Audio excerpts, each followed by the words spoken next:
You found it. Your home for the best content on your favorite team, the Fighting Tigers of LSU. Do us a favor, subscribe to the channel, leave your comments below, and be sure to smash that like button.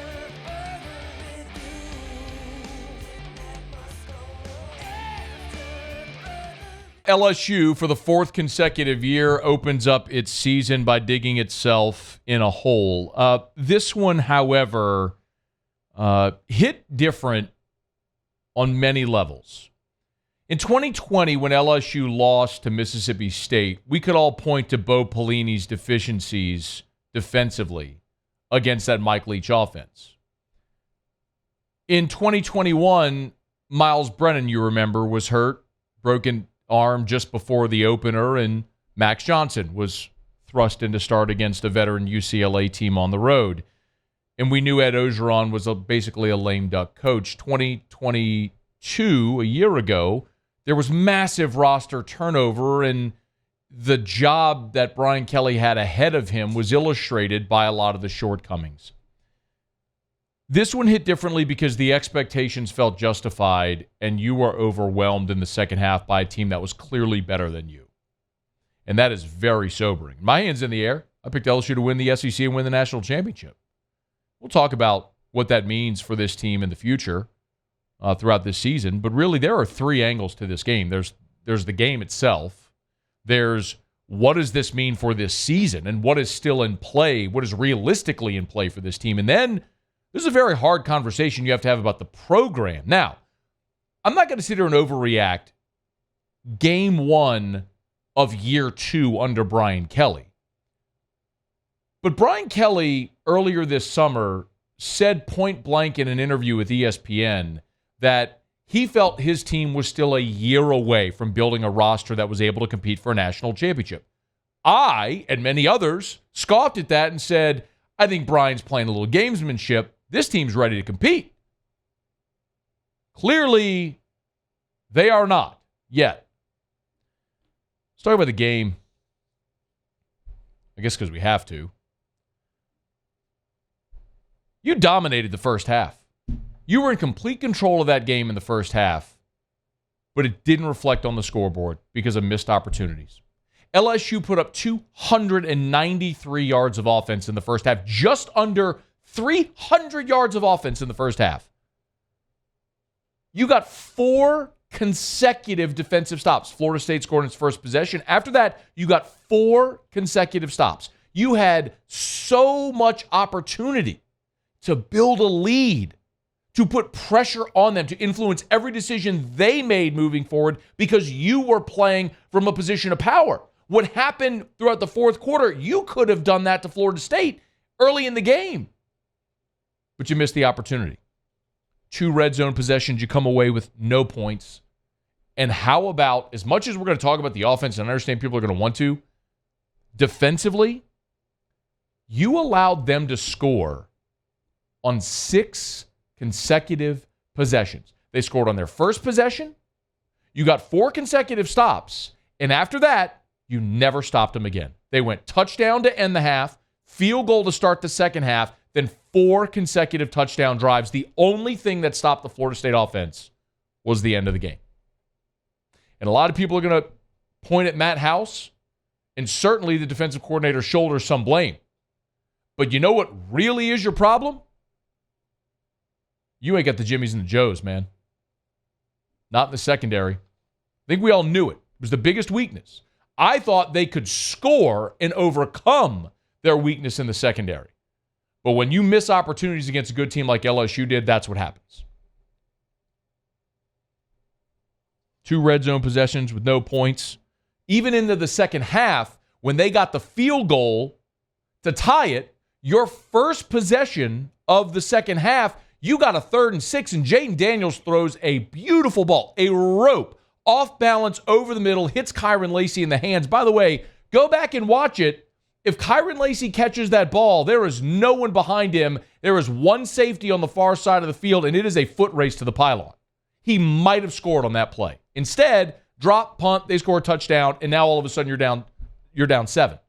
And now you're down 7, you got to respond. You get the ball, You convert a 3rd and 6 on a beautiful route to Mason Taylor. You score, you get 8 yards. It's a first down. What do they do on first down? Deep shot to Brian Thomas. Dropped. Last play of the third quarter, Brian Thomas drops a deep ball. Where right there, if you score, you got a tie ball game. Instead, 2 veteran receivers let you down in those situations. First play of the fourth quarter, Malik Neighbors falls down, interception, ball game over. You missed so many opportunities. You know what else? Florida State was more physical. In the first half, Florida State had 5 penalties for more than 50 yards. Unsportsmanlike conducts. They hit Aaron Anderson out of bounds, knock him into the bench. They're roughing up receivers at the end of a play, 15-yard penalties. The fans are booing. They were all legitimate calls. They catch Jaden Daniels midair and body slam him into the ground. They were more physical. I never thought I'd see that. Attitude. They had it. You didn't. I know there's a lot of conversation about Jaden Daniels and Harold Perkins. We're going to talk a lot about that today. But how about the offensive line in your defensive backfield? You had 4 plays from the 2-yard line. You couldn't get in the end zone. Your running backs, Josh Williams had a 35-yard run on a draw at the end of the first half. Beautiful 2-minute drive, by the way. But minus that 35-yard draw on the run on the draw, your running backs ran 11 times for 14 yards. You could not run the ball between the tackles. This offensive line that I and many others thought was going to be dramatically improved wasn't. Now, Will Campbell was. Jared Verse made 1 play. Jared Verse, who really dominated Will Campbell last year, made 1 play in this ballgame. Will Campbell did a great job at left tackle. The rest of your offensive line, not so much. Talk about Keon Coleman. That secondary. You can say all you want about Matt House. The first touchdown, where Keon Coleman caught the slant and then housed it, he broke 2 tackles. You had 2 defenders there. The 2 tackles he broke, Zy Alexander, Andre Sam. So the guy that's going to be a first-round draft pick broke the tackles of the transfers from Southeastern and Marshall. Makes sense. The deep ball, the 41-yarder over the middle that he caught right at midfield. Keon Coleman, same guy, by the way, over Deuce Chestnut. Deuce Chestnut was draped all over him. But the 6'3 freak show receiver that's going to be a first-round pick made the catch over the 5'8 cornerback. Makes sense. The touchdown Keon Coleman caught in the back corner of the end zone over Major Burns. Major Burns had position. He was running right with him. You had it covered. The freak show 6'3 receiver who's going to be a first-round draft pick made the Moss-type catch over your veteran safety in Major Burns. Meanwhile, you've got receivers who are dropping balls when you have an opportunity to make plays on third down and in the red zone. I know they drop balls too. Johnny Wilson had a couple of drops in the game. I know they had drops too, but not when it mattered. Special teams, you muffed a punt. You returned 4 kickoffs. None of them got past the 25-yard line. I mean, you had your opportunity in the first half. If there's a silver lining, it's that Florida State, I think, is the best team you're going to play all year, including Alabama. They got a 6-year quarterback. They got 2 first-round picks at wide receiver. They got the most experienced offensive line in college football. Their defensive line, Jared Verse on one side. Braden Fisk was a menace inside. Fabian Lovett had a TFL and rubbed his belly afterwards. Linebackers and secondary aren't great, but they're certainly good enough. That's probably the best team you're going to face all year.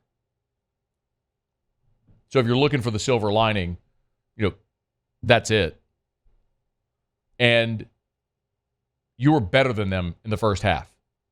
You missed your opportunity. The window was open. You just couldn't walk through it. And then they made you pay for it in the second half. So you lose this game, and you look ahead at what remains for this team in this season. Nothing is mathematically off the table, but you're going to have to do something improbable if you want to make some type of championship run, which seems laughable right now, I know, but we would have been laughing. I've done this show for 3 straight years now. This is the 4th year now. We were having the same conversation last year when they lost to Florida State. What happened? LSU got better as the season went along, and they were right there in position. They had beaten A&M. They're going to Atlanta for a chance to play Georgia with a chance to get in the playoffs. So nothing is mathematically off the table, but you're going to have to do something improbable. You're going to have to run the table. No team that's lost its season opener has ever made the college football playoff in the 4-team era or won the national championship after losing its opener. So,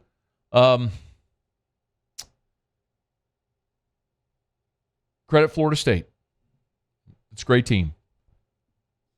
And the good news for LSU is it's the best team you're going to face, because right now, if you look at LSU's schedule ahead, you have Grambling this week, then you go to Starkville, then you're home against Arkansas, then you're at Ole Miss, you play Missouri, you're home against Auburn, you play Army. You're favored in all those games. You're favored in every other game. You're favored in your next 7. And you realistically could be, probably should be, 7-1 going into your bye before you go to Tuscaloosa. You play that game, you come home and play Florida, which is a train wreck. You play Georgia State, and then you get A&M at home. You have a manageable schedule. It's the thing that plays into your favor. It's why I was high on this team. I've always said it. Fewest questions against the most manageable schedule. Thought LSU had a lot of their questions answered. Most of their questions answered. And they had a very manageable schedule. They flopped in a huge spot against Florida State. But the bigger question that we have to answer is the program type question, which is talent evaluation. I mean, the best player on the field Sunday night was from the state of Louisiana and was wearing red. That's a problem. I don't know if you saw it, but Keon Coleman did tweet about it. Keon Coleman tweeted, "All these people capping, man. I have nothing against that university," meaning LSU, "or their coaches. They tried to get me out of high school and the transfer portal. I wasn't interested, didn't want to go there, nor stay in the state. Have a great day. Go Noles."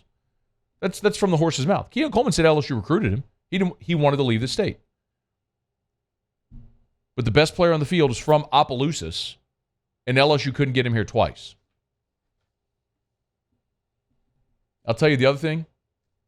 You miss Corey Raymond badly.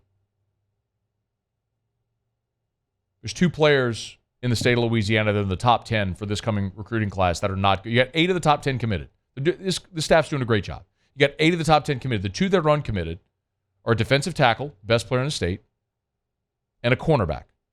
A cornerback from John Ehret, who's going to Florida. That's your biggest weakness, and the best player in the state at that position is going to Florida to play for your former defensive backs coach, and that's a problem. While you've got a transfer from Southeastern and a transfer from Syracuse playing your boundary corner, and the best player at that position in your state is going to play for your former coach in Gainesville. Now, maybe J.K. Johnson gets healthy and has an impact. Maybe Denver Harris, the light bulb comes on. For all y'all keep talking about Denver Harris.